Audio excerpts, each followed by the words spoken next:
What's good, y'all? This is Joel, and I'm coming at y'all with another video. So with this video, I want to do a recap for Tuesday, July 11th for the NAS100 pair.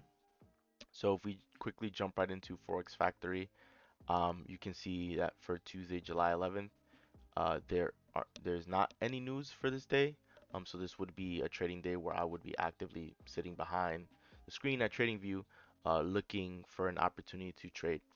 Now, I also did a trade recap for Monday, July 10th, which also delivered a winning trade. It didn't trip me into the position, but it technically filled all the confirmations for someone to take the trade if they took the trade, and it would have resulted in a win.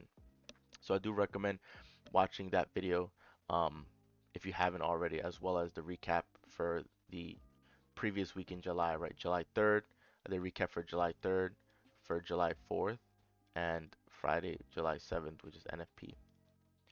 Now, as you see here, just a quick recap of the economic calendar.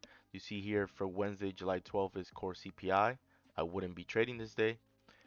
Thursday, July 13th is core PPI. I would not be trading this day.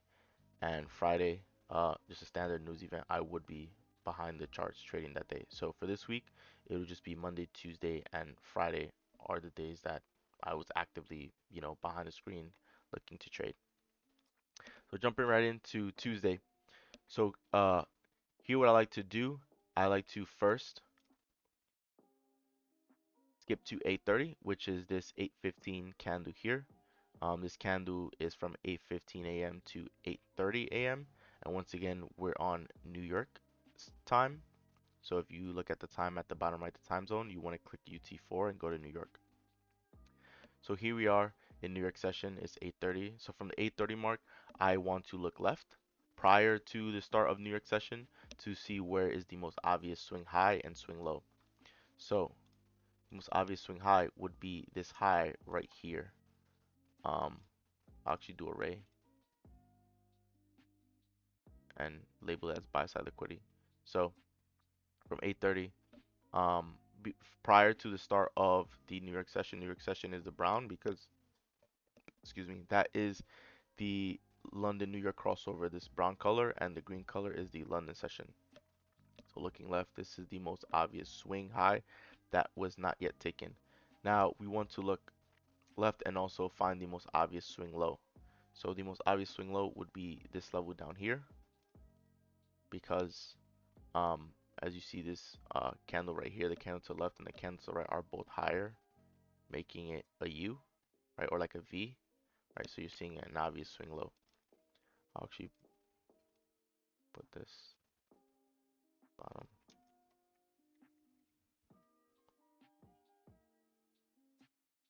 Okay, so great, we have that there.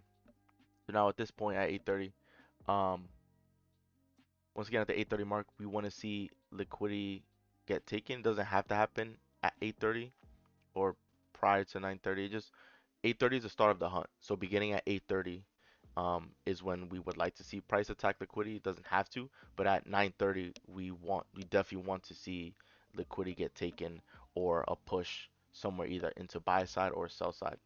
Essentially with the strategy, we want one liquidity pool to get taken and then deliver a break of structure and then go down the other way. So I can show you an example, right? Quick example, right? We want to see price do this, go up and then go down, breaking structure at this level, and then make its way all the way down and then take this liquidity pool. Now, the same in reverse, right? If price does this backwards, we want to see price go down, make its way down here, and then push up, breaking this level down here, right? Obviously leaving a gap, tapping into the gap, and then work its way up to then take the buy side liquidity over here. So that's sort of the idea in a more simple version. So at this point, we're just watching price. Now we want to see what happens. Okay, boom. So at this point, it is 8:34, 8:35, and we see price already take buy side liquidity. So instantly, once I'm seeing this, I put my blue eyeball, letting me know that buy side liquidity was taken. So now we are automatically bearish. I am thinking sell.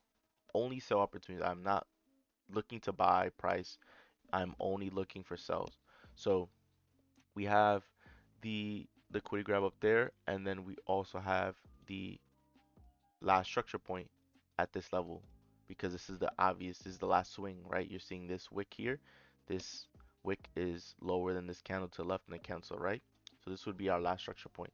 So now, because liquidity was tapped into at 8:30 or 8:34, I now want to see price sort of hover around this level, and once the 9:30 open hits, I want to see price go above whatever high is formed and then deliver a break of structure. So I want to see after 9:30 for price to deliver the peak so that it can break structure, make its way down, and then tap the sell side liquidity. Right. So we'll just keep fast forwarding it to see what happens. Right. So you see a price didn't break structure. It literally made equal lows. So in a situation like this, when price makes an equal low, I don't really consider this level anymore to be a structure break because usually equal lows, this is just like liquidity. Like I've seen price for NAS, like I've seen price unfold for like weeks and months. So there's so many times where price came under an equal low, but it technically wasn't like a structure break. Like prices continue going in the same direction. So in a case like this, um, this is also equal low as well. Okay.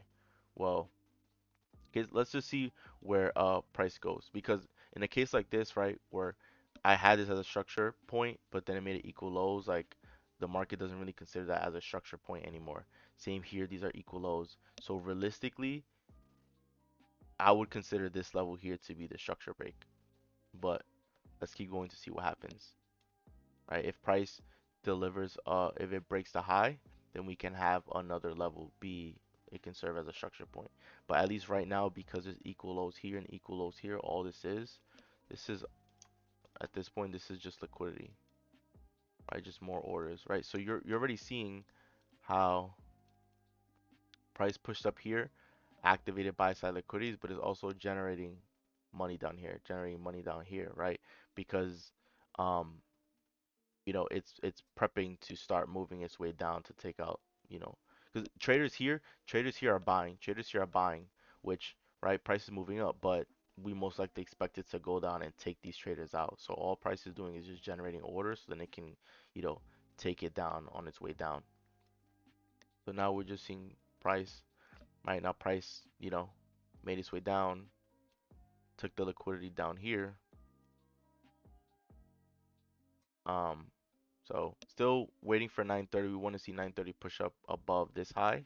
So I'll actually mark it so you guys know what I'm talking about here. Right, we're waiting for a push above this high. We want it to get cleared so we can, hopefully take it down. The price is going. Boom, another push down. This liquidity, oops. This is, already taken. So I'll just leave that. Just get rid of it now. So it's taken. Um, Technically price broke this level, so it technically broke structure, but once again, it's not 9:30, and we want to see 9:30 push above this high here, so then we can take it for a sell. And here we go with this candle right here at 9:25. You can see that the sell side liquidity was tapped into, that it was cleared. Um, so literally for this day, I wouldn't take a trade. Like the second I see that the sell side gets taken, I'm done. Like this is when I close TradingView. I close, my broker, everything. Like I just step away from the charts. Um, just because at this point both liquidity pools are taken, and that means the orders that were placed for the day are pretty much gone. So this is what traders mean when they say that um, trading requires patience and discipline, right? With my strategy, I want to see one liquidity pool get taken, deliver a break of structure, so then I can, if it leaves a fair value gap, to take my entry from the fair value gap all the way down to the opposing liquidity pool. But in this case, one pool, I'm sorry, excuse me. In this case, both pools were taken even prior to 9:30. So there's nothing for me to trade. Having these liquidity pools available is what will allow a trade to be high probability, right? Highly probable because there's reason for the market to want to go there. The market takes one side, there's reason for it to want to go and take the other side. Like if price came up here, right, activated buy side liquidity, right, these orders, there's a lot of buy orders flooding the market, which is the perfect counterpart for the market makers to sell price, right, to move price against it. I need a lot of buy orders so then I can put in my sell orders. Just because in trading, in order for someone to win, someone has to be on the other side losing, right? Like you can't just trade by yourself. You need um like a pair, you need a counterpart for trading. So that's why the market likes to go after highs and you know basically like old highs and old lows so it can like purge right into it, get the orders and then push price in the opposite direction. So once again, here at 925, the opposing liquidity pool was taken. So at this point, I'm done for the day. There's really nothing for me to trade. There's nothing for me to look at. Um, this is when I would go back to the economic calendar and see the next day that I'll trade. So I would see that Wednesday and Thursday, both news events that I stay away from. So given that Tuesday's ending, Tuesday's trading day is over, my next trading day would be Friday, and then I wouldn't show up until pretty much Friday. Um, So that's pretty much it. I'll just play it so you guys can see what else happens. Yep, so you see here at 9:30, right? Even though price came down further and then pushed up and broke structure over here at this level, there's no reason for you as a trader to want to jump in thinking price is bullish when we already expect it to be bearish since buy side liquidity was taken first and then price started pushing down. We expect price to remain bearish. So, right, for any traders who thought this was like a liquidity grab and then a break of structure, bullish, right, that they took a trade on this fair value gap over here, they basically, their position got smoked, right? Price just went against them aggressively and it continued going lower. So, right, so the important part about trading is knowing when to trade, knowing when not to trade, right? And being super disciplined, super strict with your strategy, right? Because once this all happened, both pools were taken by 9:30. There's no reason for you to be engaging with price, just because at that point you're essentially like gambling, right? You don't want to be like in that position. Now, sure, we can make the case like, oh, like price, it still managed to go into this fair value gap, and it just melted and went lower, but like there's very little reason for you to want to be in this trade anyways because remember after 9:30 we want to see the highs get taken. We don't want to just see it happen at 8:30 and then just take whatever fair value gap trade. We just want to be strict with our rules and keep following the rules because that's what's going to make us a successful trader. So there's nothing to trade on this day. So hopefully you found this helpful. Hopefully this makes sense. I'm trying to do my best to explain my logic. I know this was like a bit more of a challenging day to explain just because this is a non-trading day. Um, but I hope you're starting to understand my logic and my decision making, right? Why I feel as though the trades that I do take are usually winning trades. Just because if something if price it's doing what it wants to, then I'm just not gonna engage with it. Like the way I function is the market is gonna give me exactly what I'm looking for. Otherwise, I'm not gonna engage with it. I'm not gonna take a trade, and that's how every trader should be. You shouldn't be just chasing after an opportunity just to try to make money, right? You should be like super strict with your rules and know when to walk away. And this is a day, at least with my strategy, this is a day where I'm just gonna walk away even before 9:30, right? Like the day's over, nothing for me to do.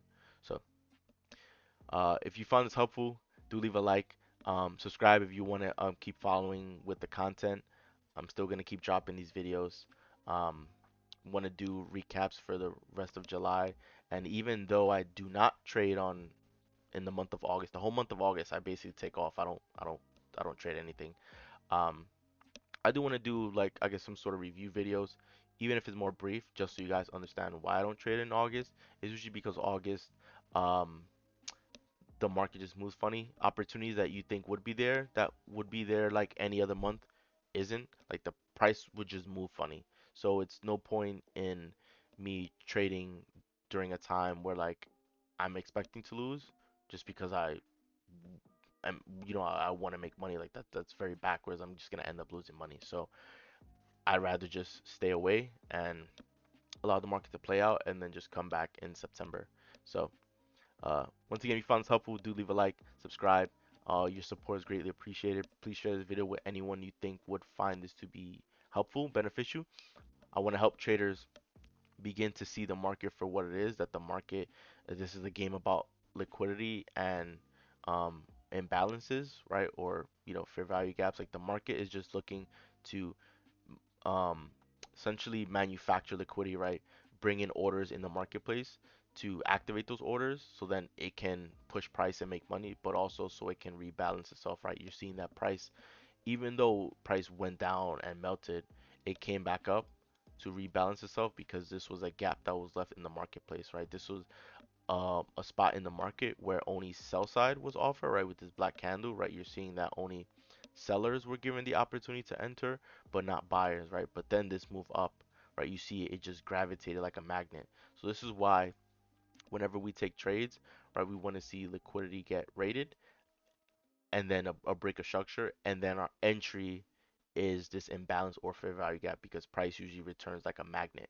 So right?